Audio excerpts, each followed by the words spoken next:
ప్రజా సమస్యలను పరిష్కరించాలనే ఆలోచన, ప్రజలకు మేలు చేయాలనే తపన ఉంటే సాధించలేనిది ఏదీ లేదు. 2 ఏళ్ల నుంచి ఇబ్బందులు పడుతున్న రైతులకు అండగా బీఆర్కే న్యూస్ నిలిచింది. చండ్రుగొడ్డ మండలంలోని రవికంపాడు గ్రామంలో వ్యవసాయ బావులకు వెళ్లే విద్యుత్ లైన్లు ప్రమాదకరంగా మారాయి.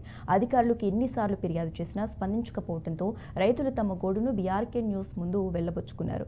బీఆర్కే న్యూస్లో రైతన్నల ఇబ్బందులను అధికారుల దృష్టికి తీసుకెళ్లడంతో సమస్య పరిష్కారానికి నడుం బిగించారు. యుద్ధ ప్రాతిపదికన విద్యుత్ స్తంభాలను, విద్యుత్ వైర్లను సరిచేశారు. సమస్య పరిష్కారానికి చొరవ చూపిన బీఆర్కే న్యూస్ యాజమాన్యానికి కృతజ్ఞతలు తెలిపారు.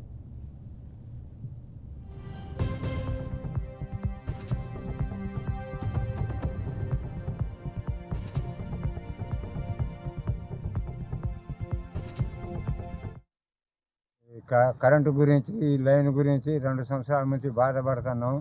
ఈ మొత్తం కింద పడిపోయింది. ఈ 2 సంవత్సరాల నుంచి బాధపడుతుంటే ఇంతవరకు రాలేదు. ఇవాళ వచ్చిండ్రు. వాళ్ళకి ధన్యవాదాలు. ఈ మన ఈఏ గారికి ధన్యవాదాలు.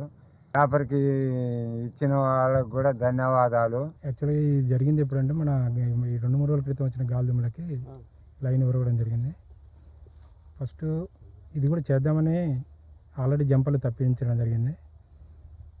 విలేజ్లో ప్రాబ్లం ఉండి లైటింగ్ ఫస్ట్ ఇవ్వాలి కాబట్టి వాటి ప్రయారిటీ ఇచ్చి అవి చేసి ఈరోజు చేద్దాం అనుకున్నాము. ఈ లోపుగా కన్జ్యూమర్ మిమ్మల్ని సంప్రదించడం జరిగింది. దానిలో భాగంగా ఈరోజు మా సిబ్బందితో పాటు వచ్చి అన్ని పోలు రెక్టిఫై చేసి